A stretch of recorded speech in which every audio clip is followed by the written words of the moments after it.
سو آسمان اور زمین اور ان کے کل لشکر کا بنانا ختم ہوا، اور خدا نے اپنے کام کو جسے وہ کرتا تھا 7ویں دن ختم کیا، اور اپنے سارے کام سے جسے وہ کر رہا تھا 7ویں دن فارغ ہوا۔ اور خدا نے 7ویں دن کو برکت دی اور اسے مقدس ٹھہرایا، کیونکہ اس میں خدا ساری کائنات سے جسے اس نے پیدا کیا اور بنایا فارغ ہوا۔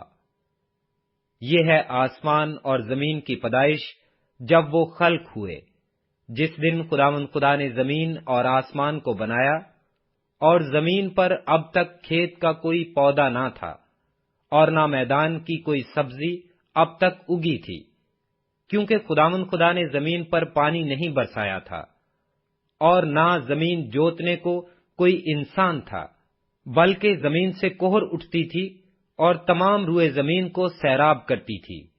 اور خداوند خدا نے زمین کی مٹی سے انسان کو بنایا اور اس کے نتنوں میں زندگی کا دم پھونکا، تو انسان جیتی جان ہوا۔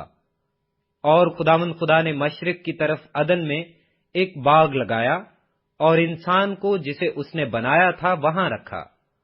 اور خداوند خدا نے ہر درخت کو جو دیکھنے میں خوشنما اور کھانے کے لیے اچھا تھا زمین سے اگایا، اور باغ کے بیچ میں حیات کا درخت اور نیک و بد کی پہچان کا درخت بھی لگایا۔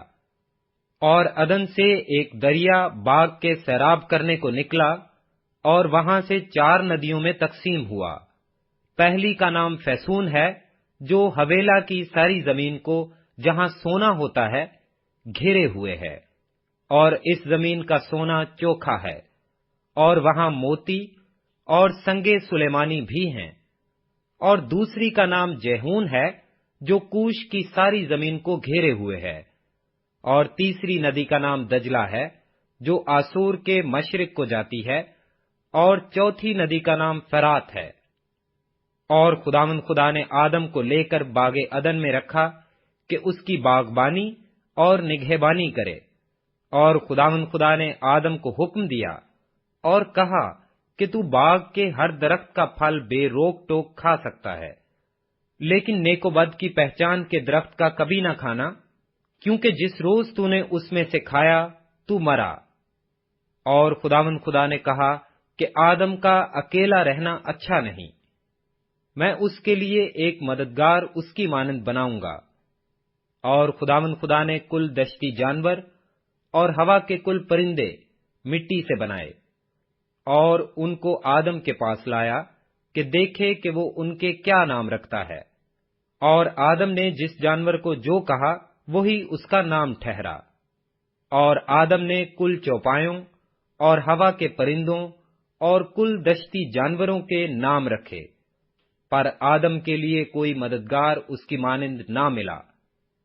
اور خداوند خدا نے آدم پر گہری نیند بھیجی، اور وہ سو گیا، اور اس نے اس کی پسلیوں میں سے ایک کو نکال لیا اور اس کی جگہ گوشت بھر دیا۔ اور خداوند خدا اس پسلی سے جو اس نے آدم میں سے نکالی تھی ایک عورت بنا کر اسے آدم کے پاس لایا۔ اور آدم نے کہا کہ یہ تو اب میری ہڈیوں میں سے ہڈی اور میرے گوشت میں سے گوشت ہے، اس لیے وہ ناری کہلائے گی، کیونکہ وہ نر سے نکالی گئی۔ اس واسطے مرد اپنے ماں باپ کو چھوڑے گا اور اپنی بیوی سے ملا رہے گا، اور وہ ایک تن ہوں گے۔